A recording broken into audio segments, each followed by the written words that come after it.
for our success story, one in progress. Nicole and Ryan Oesch met while working in the local craft beer industry and had long hoped or hopped to open their own brewery. They pulled it off in the Twin Air neighborhood of Indianapolis. The result is Kismetic. This is Business, Equity, and Opportunities. Success Story.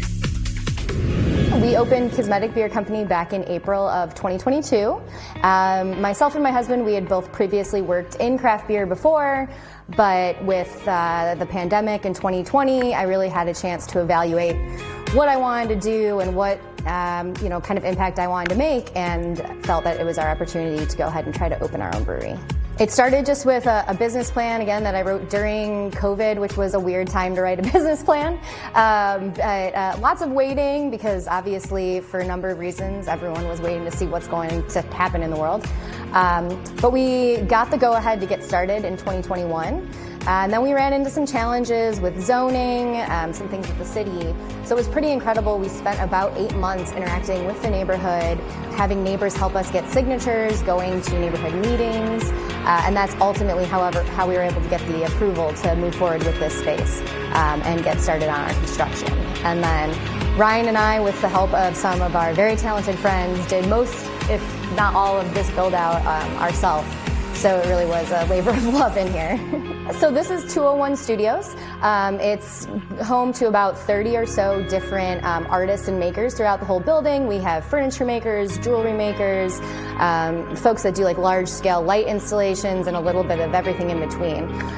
So that's our neighbors immediately in the building, which is a great community to be a part of.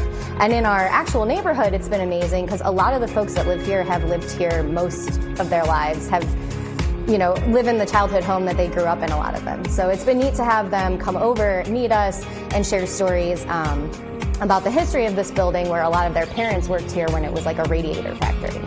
We're really focused here on lager style beers, as well as lower ABV beers. Most of the beers you find here will not be above 7% ABV. We also have a really wide variety of beverages that are from other producers, but that are like ciders, seltzers, gluten-free beers, wines, CBD waters, like something for everything. A big focus on non-alcoholic options was really important to me when we were getting started. Basically, what we started designing the product for was something that we wanted to drink. I mean, really what we do here every day is make the beer that we want to have, that we didn't necessarily find in the market already. We have some really exciting things coming up. It's actually really timely. We actually just were awarded the Elevate grant.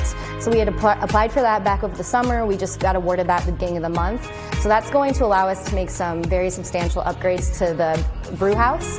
We'll be able to have bigger tanks, brew more capacity, and offer more beer. That also is going to go hand in hand with us starting to offer some to-go beer options. So we've been working closely with really talented designers, Guide and Anchor, to design these beautiful labels for bottles, and we're going to have that coming out soon. Hopefully by the end of the year, but it might be more like Q1. We have a biannual open house here, super fun event. We have, you can stop in the tap room, grab a drink, go out. Everyone always wonders what's back behind the door in the back, and that is the entrance to the rest of the studios. Typically, the building is off limits to the public, but twice a year you can come shop small. Taylor will be here with tacos, and just check out the whole space. So that's on December 9th.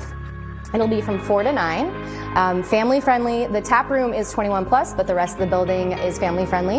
And you can just kind of walk around, check out the space. RJ, our landlord, is really creative in how he even just renovated the hallways. It's really beautiful. Just come check it out and get some Christmas shopping done. It's been really amazing to see the community that's grown out of this space. That's something I didn't necessarily anticipate, and it's been wild to see folks that, were complete strangers when we first opened the doors, that now are people that we, routinely love to see, that we see outside of the building. And not just for us, but how folks here have met each other and are now like fast friends has been really cool to see. So that makes me really excited that we are creating a space that feels really good and comfortable and inclusive to everyone, because that was part of it from the beginning.